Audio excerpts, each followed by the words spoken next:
오늘은 이제 두 번째 시간 이잖아요. 그래서 제가 그 첫 번째 시간 강의를 하고 그 스스로 집에 가서 촬영한 동영상을 이렇게 쫙 봤어요. 쫙 봤는데 두 가지 문제점이 있더라고요. 첫 번째 문제점은 체력이 약한 거예요. 그러니까 체력이 약하다는 얘기는 뭐냐면 처음과 끝이 열정적과 생동적인 강의가 되어야 되는데 체력이 점점 떨어진다는 거죠. 이렇게 점점 떨어지고 있어.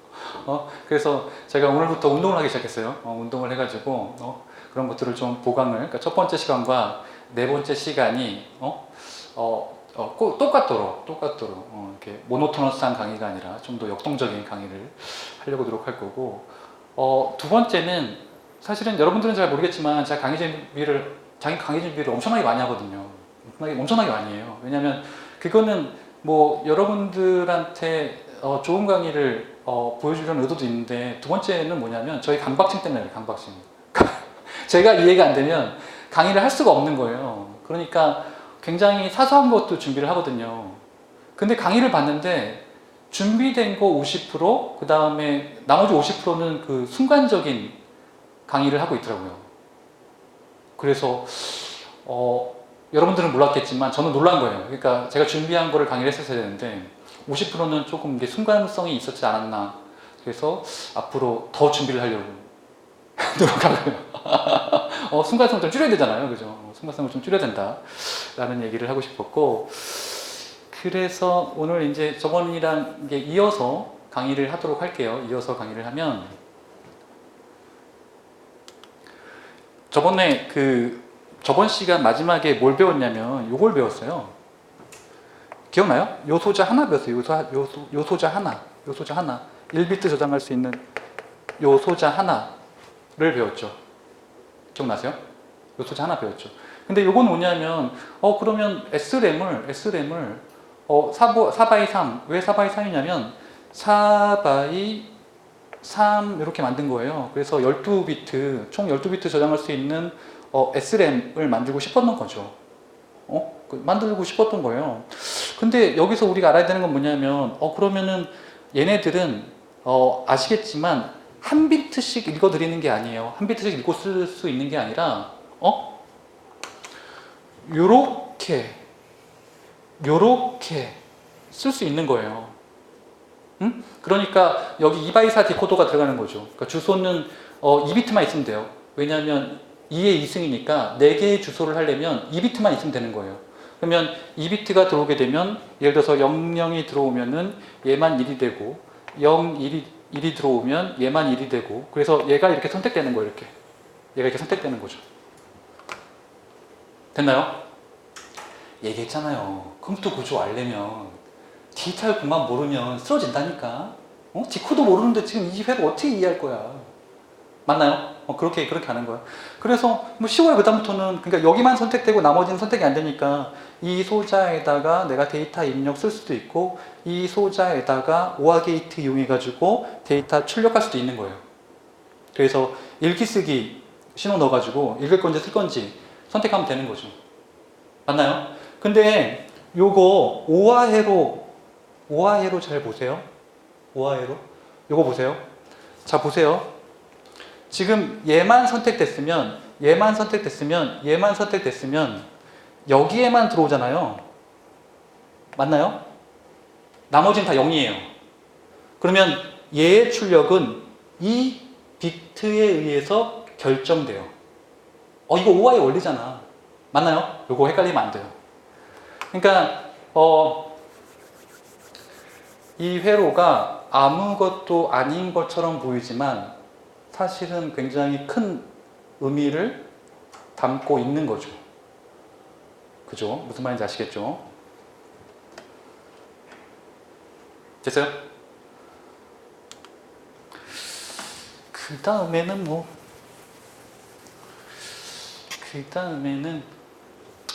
입출력 장치 제어기가 있어요. 그러니까 입출력 장치 제어기는 뭐냐면, 다른 말로 이거를 입출력 모듈이라고 하는데요. 이게 갖는 의미는 뭐냐면, 자 보세요. 입출력 장치하고 CPU가 속도 차가 엄청 크거든요. 속도 차가 크잖아요. 그죠? 그죠? 그거를 이제 이렇게 완충하기 위한 놈인 거예요. 그죠? 그러니까 완충하기 위한 놈이에요. 이 정도는 알아둬야 돼. 입출력 장치 제어기 또는 입출력 모듈이 있다. 그 이유는 뭐냐면 속도 차이를 극복하기 위한 거다. 라는 개념인 거죠. 됐어요? 요거 기본적인, 그러니까 어차피 용어 싸움이야. 용어 싸움이에요. 그래서 모듈이 어떻게 생겼냐 볼까? 모듈이 어떻게 생겼나 볼까? 보는 거죠. 이렇게 보면은 당연히 조합 논리하고 승차 논리를 이용해서, 조합 논리하고 승차 논리는 지난 시간에 우리가 충분히 강의를 했고, 그러면 요거를 좀 자세하게 본 게 요거예요. 그러니까 결론적으로는 얘만 이해하시면 돼요. 요게 입출력 모듈인 거예요. 이게 입출력 모듈인 거야.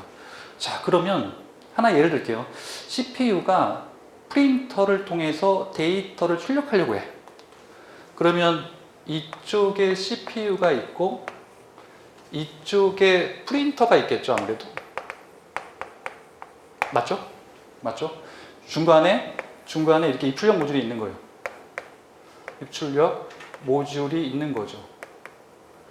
자, 그러면 CPU가 일단 이 프린터한테 하려면 프린터를 내가 원할 때 데이터를 출력할 수 있어요, 없어요?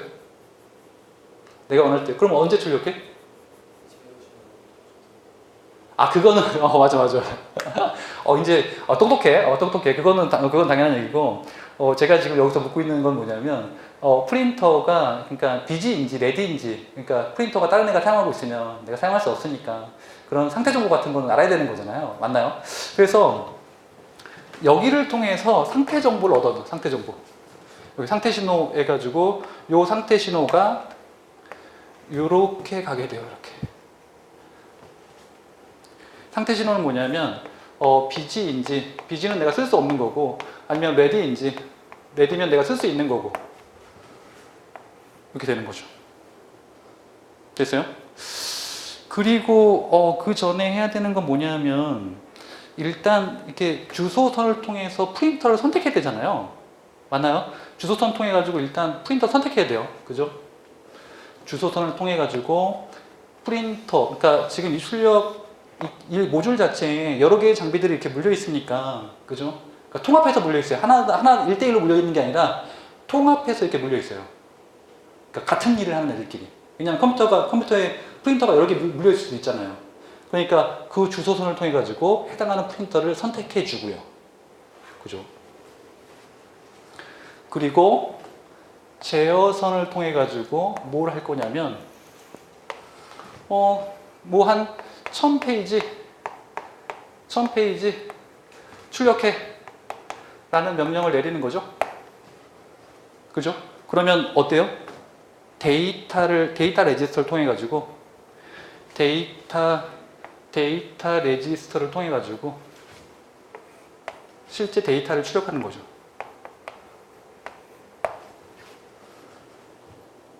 됐어요? 이런 거예요. 지금 이 모듈 자체가 시험 문제에 나온 적은 없어요.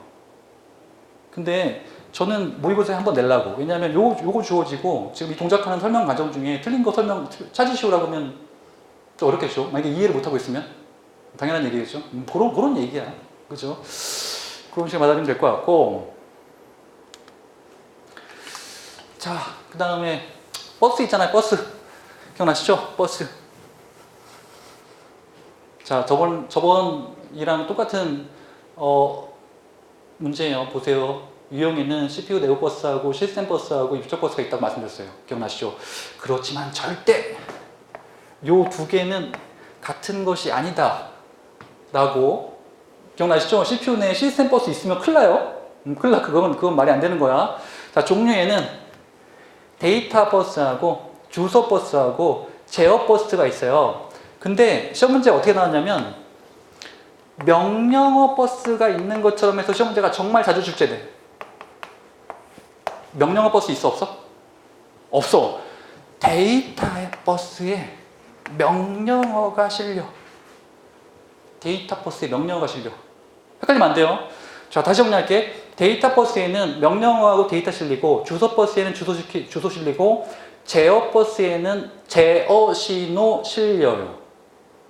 제어 신호 실리죠. 자, 저번에 시험 문제 뭐가 나왔냐면 요게 나왔어. 요 그림이 나왔어. 요 그림이 똑같이 나온 게 아니라 요 그림의 형태가 나왔어. 그래서 다음 중에 데이터 신호하고 제어 신호를 구분하는 거야. 이 신호를 어떻게 구분할 수 있는지를 묻고 있는 거야. 예를 들어서 A선, B선, C선, D선 쭉쭉쭉 있으면 각각은 데이터선인지 제어선인지를 구분하는 거야. 자, 보세요. 제어선 보세요. 제어선은 지금 보세요. 제어선은 제어 장치를 통해서 지금 나가고 있는 선들이야. 보시면 아시겠지만 얘 같은 애들이 다 해당되는 거야. 자, 그럼 기준점이 뭐야? 제어 신호는 제어 장치에서 출발하는지를 보면 돼. 제어 장치에서 출발하는지를 보면 돼. 맞아요. 자, 데이터 신호는 물론 예외도 있긴 있어요. 그냥 통상적인 개념을 얘기하는 거야. 데이터 신호는 주기억 장치에서 나가. 자, 보조기억으로 나가고 출력으로 나가고 입력에서 들어오고 연산장치랑 왔다 갔다 하고. 됐어요? 이런 게 시험에 나온단 말이야. 요거 이해 못하면 못 풀어. 다 비슷한 선인데, 그잖아. 다 비슷한 선인데 뭐가 데이터고 뭐가 제어고 내가 알까가 뭐야. 그냥 시험에 나오면 못 푸는 거지. 안 그래? 맞죠? 이런 얘기를 하고 싶었어. 됐죠? 이렇게 잘 정리하시고 요거 뭐 우리가 이제 계속 반복된다는 내용이 다 이런 내용들이야. 기억나시죠? 이런 것들. 자, 명령어는 뭐라고요? 명령어는 커맨드 또는 인스트럭션이라고 해요. 저 단어는 기억해둬야 돼. 커맨드 또는 인스트럭션이라고 부른다. 요 단어는 꼭 기억해야 돼. 인스트럭션, 명령어 정말 중요해. 명령어. 그래서 명령어는 뭐냐면 add 250 같은 애들을 명령어라고 불러. 자, 그래서 컴퓨터는 계층 구조를 갖고 있다고 했잖아요. 그러니까 소프트웨어를 통해서 계층 구조를 갖고 있는데, 자, 소프트웨어 쪽에 뭐가 나온다고? 프로그램 나오고, 프로그램 쪽이면 명령어 나오고, 명령어 쪽이면 마이크로 오퍼레이션. 다른 말로 마이크로 연산이 나와. 연산. 특징이 뭐라고? 얘는 1클럭에 실행돼. 1클럭에 실행돼. 실제로 시험 문제 나왔어. 2019년 국가직면 나왔어. 그러니까 명령어가 1클럭 안에서 실행되는 것처럼 지문이 나왔는데 완전 틀린 지문이야. 명령어는 적어도 몇 개의 클럭을 소모해야 돼. 맞죠? 그래서 뭐 나머지 얘기들은 우리가 이제 정리하면 될 것 같고, 당연히 우리가 사용하고 있는 앱은 어디야? 여기 보시면 소프트웨어에는 시스템 소프트웨어하고 응용 소프트웨어가 있다고 했는데, 제가 정리할 때 하드웨어랑 얼마나 밀접하게 연관을 맺고 있느냐에 따라서 연관을 맺고 있으면 시스템, 아니면 응용이라고 했잖아요. 자, 그러면 우리가 지금 스마트폰 앱 있잖아. 앱은 어디야? 응용이죠. 시스템이 아니죠. 걔는 하드웨어랑 밀접하게 연결되어 있는 게 아니에요. 그러니까 하드웨어랑 밀접하게 연관되어 있는 건 다 그냥 걔네 애플이나 그 안드로이드에서 개발한 거고, 그냥 그 앱을 다운로드 받아서 하는 것들은 아닌 거지. 그런 것들은 다 그냥 응용인 거잖아요. 그렇죠? 그런 얘기야. 왜 앱을 뜬금없이 썼냐면 지금 PC 소프트웨어는 무너지고 있어. 지금 PC 소프트웨어는 무너지고 있어. 왜냐면 스마트폰이 워낙 지금 PC 사용량보다 그 스마트폰 사용량이 더 많은 건 알아? 그런 얘기예요. 그래서 앱은 언제든지 시험 문제 나올 수 있는 가능성이 있는 것 중에 하나야. 그래서 안드로이드도 나오고 iOS도 출시되고 그래요. 추세죠, 추세. 자, 그래가지고 우리가 시스템 소프트웨어를 우리가 볼 건데, 일단 하드웨어랑 굉장히 밀접하게 연관되어 있는 거고, 이 종류 기억해 둘까요? 운영체제, 장치 드라이버를 다른 말로 디바이스 드라이버라고 하고요. 프로그래밍 도구, 컴파일러, 어셈블러, 그 다음에 유틸리티 같은 애들이 있어요. 유틸리티는 그냥 유틸리티가 아니야. 그러니까 시스템에서 사용할 수 있는 유틸리티란 말이죠. 예를 들어서 그 CPU 자원 모니터링 할 수 있는 거, 이런 걸 유틸리티라고 하거든요. 꼭 기억해야 돼. 시험 문제를 0.1초 만에 맞추고 싶으면 이걸 꼭 기억해야 되고, 그냥 1초 만에 맞추고 싶으면 내가 말한 대로 기억하면 돼. 하드웨어랑 밀접한 관계가 있는지 이거 보시면 돼요. 자, 요거 볼까? 컴파일러하고 어셈블러 차이점이 뭐죠? 컴파일러 이거 시험 문제 잘 나와요. 컴파일러, 그 다음에 어셈블러의 차이점이 뭐예요? 자, 컴파일러는 소스 코드를 이진 파일로 바꾸는 거예요. 이진 파일은 뭐냐면 실행 파일이죠. 아니면 어셈블리 언어도 포함돼요. 어셈블리어로 바꾸는 것도 포함돼요. 그 소스 코드는 어디서 나타나는 거냐면 C 언어나 자바를 통해서 나타나는 거잖아요. 됐어요? 어셈블러는요, 어셈블리어를 이진 파일로 바꿔줘요.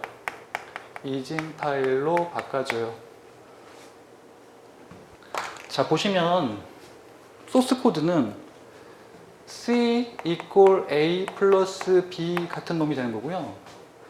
어셈블리어는요, 요게 중간 언어로 바뀌어가지고 add 250으로 바뀌는 거고요. 이진 파일은요, 요게 기계에서 실행될 수 있도록 0011, 0001 같은 기계어로 바뀌는 거예요. 그게 바뀌는 거죠. 완전 다른 얘기 하는 거야? 지금 컴파일러하고 어셈블러는 완전 다른 얘기 하는 거야? 헷갈리면 안 돼요. 대체 무슨 얘기인지 아시겠죠? 이렇게 우리가 정리를 하시면 될 것 같아요. 그래서 지금 보면 하드웨어 위에 시스템 있고 응용이 있는데, 시스템에는 운영체제, 플랫폼부터 시작해가지고 유틸리티, 프로그래밍 언어, 컴파일러, DBMS, 데이터베이스까지 있는 거죠.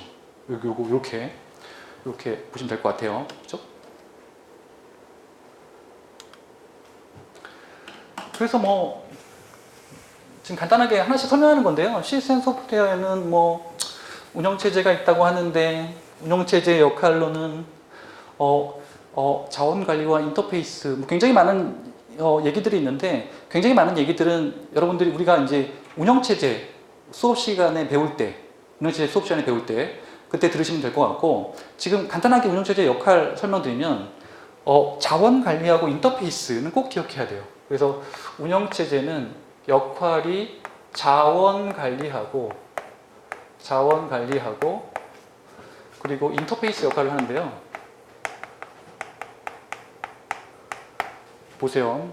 그냥 OS에 이제 윈도우나 아니면 리눅스 같은 애들이 있으니까 그거랑 잘 매치시켜서 보시면 될 것 같아요. 여기서 얘기하는 자원은 뭐냐면 CPU나 메모리나 IO를 얘기해. 자, 요 자원은 유한해, 무한해? 유한하죠. 사용하려는 애는 많아, 적어? 사용하려는 애가 적어? 사용하려는 애는 많죠. 그러니까 당연히 스케줄링 해주면 스케줄링을 해줘야 돼. 스케줄링이 뭐냐면 누가 뭐를 얼마나 적정 시간에 사용할 수 있을지를 하고 있는 거예요. 누가 얼마나 적정 시간에 사용할 수 있게 해주는 건지. 그게 자원관리야. 그래서 스케줄링이 두 개 나와. 그러니까 우리 응용체제에서 배울 거예요. 하나는 프로세서 스케줄링이 나오고요. 프로세스 스케줄링이 나오고, 두 번째는 디스크 스케줄링이 나와. 그러니까 하드디스크를 사용할 수 있는 거, 프로세스가 여러 개 떠 있을 때 걔네들을 어떻게 적절히 스케줄링 할 것인지를 묻고 있는 거예요. 근데 왜 이렇게 굳이 자세히 설명하냐면, 모든 과목은 유기적으로 연결되어 있다는 걸 증명하고 싶었던 거예요. 그래서 각각을 생각하면 안 된다니까? 각각을 생각하지 마시고 유기적으로 하나라고 생각하셔야 돼요. 자, 인터페이스는 뭐냐면요, 이런 거죠. 자, 보세요. 여기 보면은 여기 하드웨어가 이렇게 있죠. 하드웨어가 이렇게 있고, 지금 하드웨어기보다는 이렇게 할까요? 하드웨어가 있죠. 요런 하드웨어들이 이렇게 존재하지. 하드웨어 이렇게 존재하죠. 맞죠? 하드웨어 이렇게 있지. 그리고 이 사용자가 이렇게 있잖아. 근데 중간에 뭐가 있어요? OS가 있어요. 이렇게 OS가 이렇게 하고 있죠. 사용자부터 받아서 하드웨어로 넘겨주고, 하드웨어로부터 받아가지고 사용자한테 넘겨주잖아요. 그럼 뭐야? 얘가 지금 인터페이스 역할을 하는 거지. 인터페이스 역할을 하고 있는 거잖아. 맞아요? 이게 정말 무슨 얘기냐면, 그냥 사용자가 운영체제 없이 하드웨어랑 어떤 데이터를 주고받을 가능성이 없다는 얘기예요. 그러니까 인터페이스 역할, 문 역할을 하는 거죠. 맞아요? 이런 얘기들을 우리가 기본적으로 알아야 된다는 거죠. 알아야 된다는 거고. 자, 그 다음에 프로그래밍 언어인데요. 아까 하긴 한 건데 우리가 좀만 더 자세히 말씀드릴게요. 이거는 우리가 시험 문제에 출제되는 경향이 있기 때문에. 자, 보세요. 지금 프로그래밍 언어는 고급 언어, 저수준 언어, 어셈블리 언어, 그러니까 어셈블리 언어는 중간 언어라고 되어 있는데요. 지금 보시면은 고급 언어, 그 다음에 중간 언어, 그 다음에 저급 언어로 되어 있거든요. 자, 고급과 중간과 저급을 나누는 기준이 뭐예요? 어떤 걸 고급 언어라고 하죠?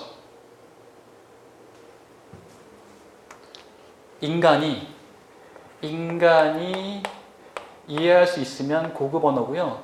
인간이 이해할 수 없으면 저급 언어인 거예요. 응? 그래가지고 얘는 어떻게 표현해요? C = A 플러스 B로 표현되잖아요. 예를 들어서 얘 같은 경우에 C 언어나 자바가 이렇게 있는 거고요. 그리고 요거를 바꾸면 어셈블리 언어로 바꿀 수 있는데요. add 250으로 바꿀 수 있죠. 얘는 어셈블리어죠. 어셈블리어가 되는 거고, 얘를 바꾸면 1000 해서 기계어로 바꿔요. 볼까요? 여기서 이렇게 되는 건 컴파일러죠. 이렇게 되는 건 뭐예요? 이렇게 되는 건 어셈블러죠. 어셈블러가 됐는데 자, 여기서 그러니까 어떤 시험 문제가 나왔냐면, 지금 어셈블리어는 제가 항상 중급 언어라고 가르치고 있거든요.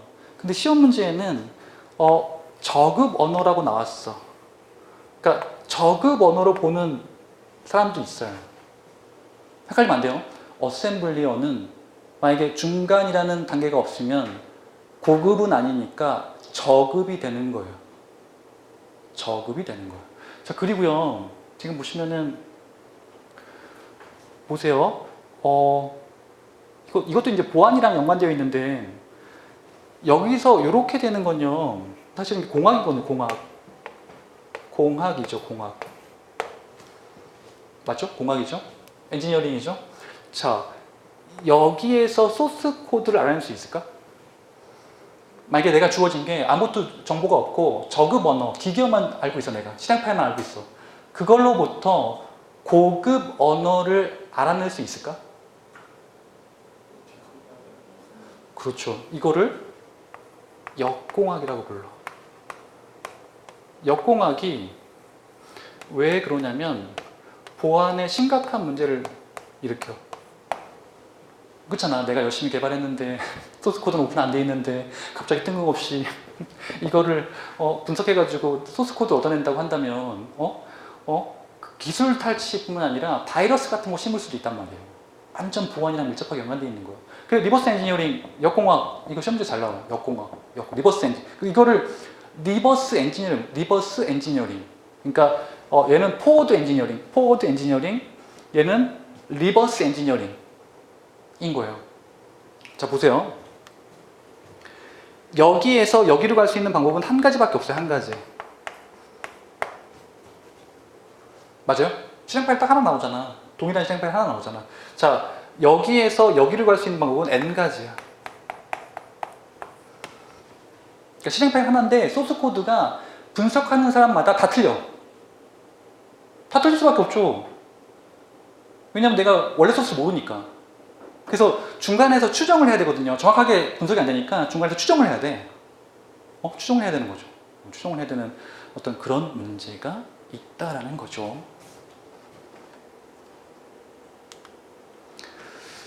자, 그리고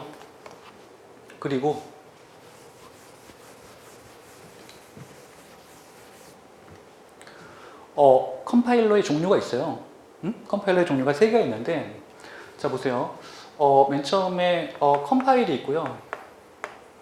컴파일이 있고, 그 다음에 두 번째에 인터프리터가 있어요. 인터프리터가 있어요. 그리고 세 번째 하이브리드가 있어요.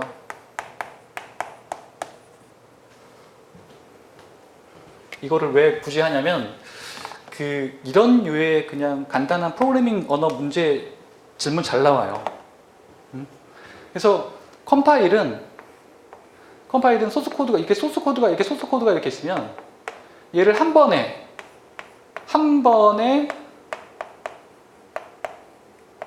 이진 파일로 만드는 거죠. 그래서 궁극적으로 얘네의 목적은 뭐예요? 소스 코드를 이진 실행 파일로 만드는 거잖아요. 맞아요? 자, 그리고요, 인터프린터는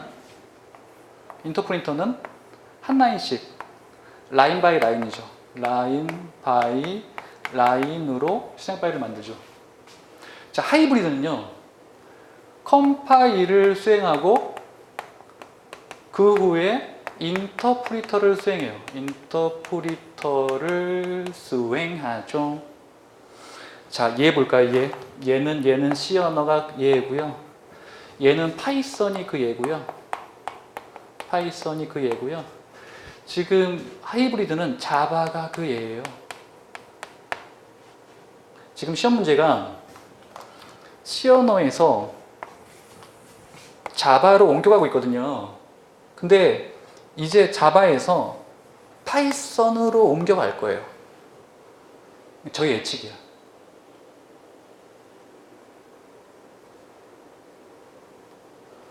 됐어요? 이 얘기죠? 그런 얘기야. 그리고 이제 최신 기술은 JIT 컴파일이야. JIT 컴파일. Just in time 컴파일. 그 얘기는 뭐냐면 얘네들은요 다 실행 전에 컴파일 하거든요. 얘는요 최신 기술이야. 실행할 때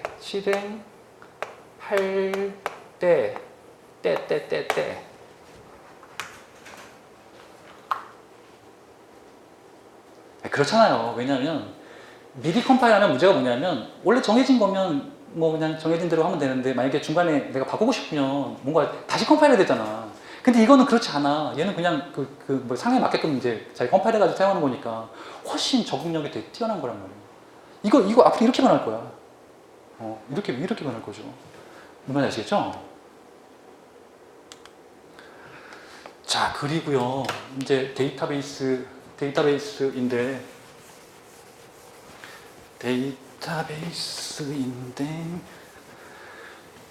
DBMS를 알려면 그러니까 DBMS는 뭐냐면 데이터베이스를 관리해 주는 건데 우리가 알아야 될 게 있어요. 그러니까 DBMS 전에 뭐가 있었냐면 파일 시스템이 있었거든요. 자, 파일 시스템과 이제 데이터베이스 얘기야. 파일 시스템과 그 이후에 나온 DBMS를 비교하는 거죠. 이렇게 간 거잖아요. 근데 무슨 문제가 있었냐면 중복이랑 종속 문제가 있었는데요. 여기 얘네들이 이렇게 응용 프로그램이 있어요. 응용 프로그램이 이렇게 있고, 응용이 이렇게 있고, 이렇게 파일들이 이렇게 있었단 말이죠. 파일들이 이렇게 있었어. 그래서 이 얘기는 뭐냐면, 예를 들어서 여기가 이제 회사라면, 여기가 총무부, 얘는 총무 파일인 거죠. 그러면 이렇게 연관을 맺고, 이렇게 연관을 맺고, 이렇게 연관을 맺는 거잖아요. 맞죠? 자, 여기서 어떤 문제가 발생하냐면 이런 문제가 발생해. 여기에 데이터의 중복이 발생할까, 중복이 발생하지 않을까? 중복이 발생할까, 중복이 발생하지 않을까? 발생하겠죠. 왜냐하면 총무 파일이나 인사 파일이나 비슷한 사원의 어떤 정보를 갖고 있을 텐데 중복이 발생할 거잖아요. 자, 보세요. 얘를 바꾸면 얘를 바꿔야 돼, 바꾸지 않아야 돼? 그러니까 종속성이 있는 거예요. 종속이 존재하는 거예요. 그러니까 이런 식으로 되면 힘들지. 이런 식으로 되면 뭔가 되게 힘들잖아. 그러니까 이걸 만들기 시작한 거야. 그러면 이렇게 만들지 말고 여기에 이제 DBMS라는 놈 넣고 데이터베이스 좀 관리하는 놈 넣고 여기 DB에 데이터를 통합했죠. 그리고 응용 프로그램 D 떠가지고 이렇게 하기를 만들었다는 거야.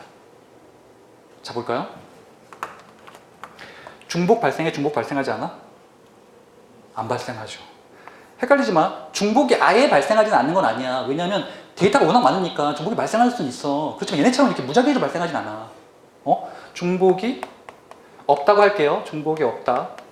자, 얘를 고치면 얘를 고쳐야 돼, 고치지 않아도 돼? 얘를 고치면 얘를 고쳐야 돼, 고치지 않아도 돼? 안 고쳐도 되지. 그러니까 종속이 없는 거야. 종속이 없는 거죠. 종속이 깨지는 거죠. 왜냐하면 얘를 고치면 되니까. 얘에서 그 어떤 변화만 해주면 되는 거니까. 이게 데이터베이스의 요체야. DBMS의 요체란 말이야. 이 단어들 기억해두고 이런 것들, 오라클, MySQL, 뜬금없이 이런 걸 질문한단 말이야. 뭐냐고 얘네들이. 그리고 요새 이제 뜨고 있는 게 뭐냐면 시험문제 나왔던 건 뭐냐면 국회직에 나왔던 거야. 모바일 데이터베이스, 모바일 DB 같은 거 나온단 말이야. 모바일 DB는 좀 틀려. 응? 왜 틀리냐면 그냥 스마트폰에 있는 DB하고 PC에 있는 DB는 완전 틀리지. PC는 빵빵하잖아. 거기 DB 깔기는 되게 쉽단 말이죠. 근데 여기는 엄청 어려워. 모바일 DB는 모바일 특성상 차이점이 있단 말이죠. 그래서 모바일 DB 종류 묻는 질문 나왔어. 그리고 모바일 DB 어떤 그 설명하는 질문 나왔단 말이야. 두 문제가 나왔어. 그러니까 꼭 알아두시고. 그 다음에 여기에서 SQL이 사용되는데 SQL은 뭐냐면 여기에서 이렇게 명령을 줄 때 SQL이라는 명령어를 사용하게 되죠. SQL은 우리가 정말 자세히 볼 거야. 시험 문제 꼭 나와. 다발. 근데 내용이 워낙 많다 보니까 공부하기 좀 애매한 부분이 있어. 그렇지만 다발이다. 무조건 나온다. 이거는 뭐 대리직, 공무원, 전산직 다 포함해서 다 나와. 무조건 나와. 자, 그리고 우리가 여력이 된다면 이걸 알아둬야 돼. 최신 기술은 빅데이터 있잖아. 빅데이터를 사용하려면 기존 DB가 뭐냐면 중앙 집중 DB란 말이죠. 중앙 집중 DB가 뭐냐면 그냥 중앙에 집중해가지고 이렇게 중앙에 집중돼 있어서 이렇게 사용하는 구조란 말이야. 근데 빅데이터가 나오면서 그게 무의미해졌어. 왜냐면 데이터가 워낙 많으니까 중앙에 집중해 놓을 수가 없어. 아, 할 수는 있어. 1000억 주면. 할 수 있어. 1000억 주면. 안 된단 말이야. 그러니까 분산 DB가 나왔단 말이죠. 분산 DB. DB가 이렇게 분산되어 있는 거야. 그걸 연계할 수 있어야 돼. 근데 기존에 DBMS나 관계형 DBMS거든요. 나중에 말씀드릴게요. 관계형 DBMS로는 이 문제를 풀 수가 없어. 그래가지고 NoSQL이 나왔단 말이에요. NoSQL은 SQL을 사용하지 않는다는 얘기야. 됐어요? 저는 시험 문제가 요것도 나온다고 봐. 실제 나오고 있어. 그러니까 왜냐하면 그러니까 여러분들은 점점 시간이 갈수록 힘들어지는 게 과거의 자료도 분석하셔야 되고 미래에 나올 자료도 분석하셔야 되니까 점점 힘들어지긴 하는데 이렇게 이제 제가 강의를 하고 있는 거예요. 이렇게. 근데 그렇다고 강의를 안 할 수 없으니까 무슨 말인지 아시겠죠?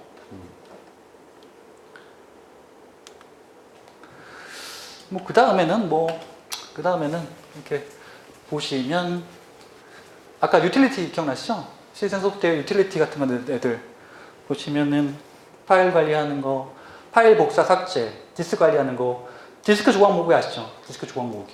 그러니까 디스크 조각을 왜 모을까요? 이따 나올 문제랑 그 연관되어 있는 문제야. 디스크 조각을 왜 모으죠?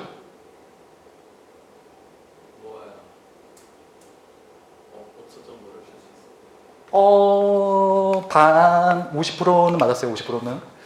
지금 디스크가 재밌는 게 그냥 간단하게 이렇게 돼 있어요. 이렇게 돼 있다고 할게. 그냥 디스크가 이렇게 돼 있다고 할게. 그냥 이렇게 돼 있다고 할게. 근데 무슨 문제가 있냐면 디스크를 이렇게 쓴단 말이죠. 이렇게 막 써. 이렇게 썼어. 이렇게 썼어. 그럼 지울 거 아니야. 지울 거 아니야. 그럼 여기서 이렇게 이가 빠져. 이가 빠져. 이렇게. 그러니까 이가 빠지는 게 무슨 문제가 있냐면, 그러니까 이렇게 뭉쳐 있으면 큰 데이터를 저장할 수 있는데 이렇게 분산되어 있으면 큰 데이터를 저장할 수가 없어. 그러니까 모아야 돼. 이렇게 모아야 돼. 그거를 이제 전문 용어로 가비지 컬렉션이라고 하는데, 가비지 컬렉션은 이제 메모리를 모을 수도 있고 디스크를 모을 수도 있는데 어쨌거나 모아야 줘야 돼. 모아야 내가 남은 데다가 왕창 쓸 수 있으니까. 그래서 디스크 조각 모으기 하는 거야. 나중에 메모리도 모아야 돼. 메모리도 똑같은 문제가 발생해. 이렇게 이가 빠져. 이렇게. 아니면 시스템 상태 보는 거, 뭐 CPU 상태나 그런 거, 네트워크 상태 같은 거 볼 때, 자, 장치 드라이버 아시죠? 장치 드라이버, 디바이스 드라이버. 그 다음에 사운드 카드 바로 사용할 수 없으니까 사운드 드라이버 깔아야 되는 거잖아요. 그죠? 이렇게 주변 장치 제어하는 거. 자, 그리고 보시면 응용 소프트웨어인 거죠. 응용 소프트웨어. 그래서 특정 목적 작업하기 위해서. 그래서 뭐 스페셜 퍼포스하고 제너럴 퍼포스는 우리가 배웠던 내용인데 소프트웨어도 적용된 특수 목적인지 아니면 일반 목적인지 뭐 이렇게 적용할 수 있는 거고. 그래서 문서 작성을 위해서 MS 오피스를 사용하게 되면 MS 오피스는 특정 목적인 거잖아요. 그렇죠? 왜냐면 운영체제는 특정 목적이 있는 게 아니잖아. 일반 목적인 거잖아요. 그죠? 그래서 뭐 교육, 멀티미디어, 정보, 과학계산, 사무용이라고 하면 되게 쉽잖아요. 근데 문제가 이렇게 쉬울까? 실제 내가 모의고사에 냈는데 못 맞췄어. 요거 냈어. 요게 시스템인지 응용인지를 물었어. 이게 시스템인지 응용인지. 못 맞추더라고. 이렇게 내는 거. 단일 상자에 축적된 가장 큰 참조 데이터에 참고하라는 뭐 이렇게 CD-ROM 정보나 어떤 그러니까 CD-ROM에 있는 정보를 참조하기 위한 소프트웨어야. 애매하잖아.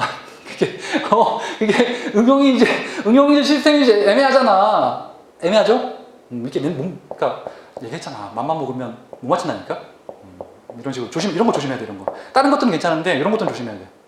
제가 다 읽어보고 좀 애매하더라고. 그래서 시험지 낸 거야. 이런 거 조심해. 이런 거. 됐어요? 이런 거 조심해야 돼. 조심하셔야 되고. 그 다음에 기억나시죠? 펌웨어. 그 컴퓨터에서 펌웨어는 두 가지 있다고 했죠. 하나는 바이오스 기억나시죠? 롬 바이오스. 그리고 제어 장치, 롬에 저장된 제어 장치. 그러니까 펌웨어랑 롬이랑 같이 보면 되겠죠? 롬. 이거 기억나시죠? 바이오스하고 제어 장치. 기억나시죠? 그죠? 기억나시죠? 그래서 펌웨어는 변경이 가능한지를 묻는다면 당연히 가능하다고 말씀드렸고, 다만 좀 어렵다. 롬라이터 같은 특수 장비를 사용하기 때문에 조금 어렵다고 말씀드렸어요. 기억나시죠? 그죠? 그래서 이제 소프트웨어를 펌웨어로 만들 수도 있고 하드웨어를 펌웨어로 만들 수도 있는데 서로 장단점이 있어요. 당연한 얘기야. 장단점이 있어요. 그래서 소프트웨어보다는 빨라지고 하드웨어보다는 융통성이 좋아지고 뭐 그런 얘기인 거죠.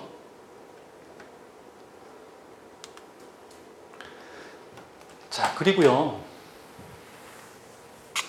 그 컴퓨터에는요. 버스가 있잖아요. 버스 있죠.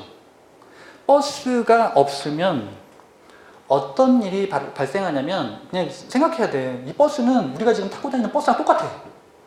우리가 지금 타고 다니는 버스야. 왜냐면 공유되어 있는 거잖아. 그러니까 공유를 안 하려면 내가 차를 사야 돼. 차를 사야 돼. 차를 사면 그게 이제 데디케이트 구조야. 데디케이티드 구조야. 이게 1대1 구조야. 1대1 구조. 그리고 버스는 쉐어드 구조야. 쉐어드 구조.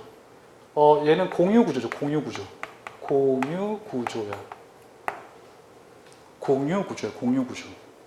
그래서 어떤 문제가 발생하냐면 데디케이티드 구조는 1대1 연결이기 때문에 보세요. CPU가 있고 메모리가 있고 IO가 있고 하드디스크가 있고 있으면 이런 식으로 연결해야 돼. 이런 식으로 연결해야 돼. 응? 이런 식으로 연결해야 돼. 근데 쉐어드 구조는 CPU 있고 메모리 있고 IO 있고 하드디스크 둘 있으면 쉐어드 구조를 통해서 이렇게 연결하면 돼. 그래서 버스 사용하는 거야. 그러니까 우리가 돈이 있으면 자동차를 사면 되잖아. 근데 자동차를 사면 문제가 뭐냐면 내가 출근할 수가 없어. 차가 너무 막혀가지고. 이런 문제가 발생한단 말이야. 이런 문제가. 그러니까 다 없애고 그냥 버스 구조로 가야 돼. 자동차 왜 이렇게 많은 거야 우리나라에 자동차가. 이렇게 해야 돼. 이렇게 지하철이나 이런 거 활성화해야 돼. 이런 거 타고 다녀야 돼. 차가 막힌단 말이야. 그런 거 다 떠나서 원래대로라면 어떤 놈이 더 속도가 빨라? 그렇지. 그러니까 속도가 빠르지. 비용도 얘가 많이 들지. 속도 빠른데 비용도 많이 들고 그 컴퓨터가 엄청 복잡해지는 거. 왜냐면 선이 막 날릴 때 있잖아. 그러니까 안 되는 거야. 안 되는 거죠. 그래서 울며 겨자 먹기로 공유 구조를 사용하게 되는 거죠. 내가 만약에 내 컴퓨터를 사용할 거고 엄청나게 큰 마더보드가 있으면 그냥 나 혼자 이렇게 만들어도 상관없어. 근데 그건 이제 범용성 없는 거지. 그냥 자기 혼자 사용하기 위한 거지. 범용성은 존재하지 않아요. 그런 얘기야. 그런 얘기인 거죠. 그래서 요거 이제 또 여기에서 더 중요한 이제 지금 보시면 I/O 모듈이 그러니까 주기억 장치하고 입출력 장치들이 데이터를 주고받는데 그 데이터를 주고받는 거가 4가지 방식이 있는데 요 4가지 방식도 시험 문제 다발이야. 요거는 우리가 좀만 쉬었다가 이어서 하도록 할게요.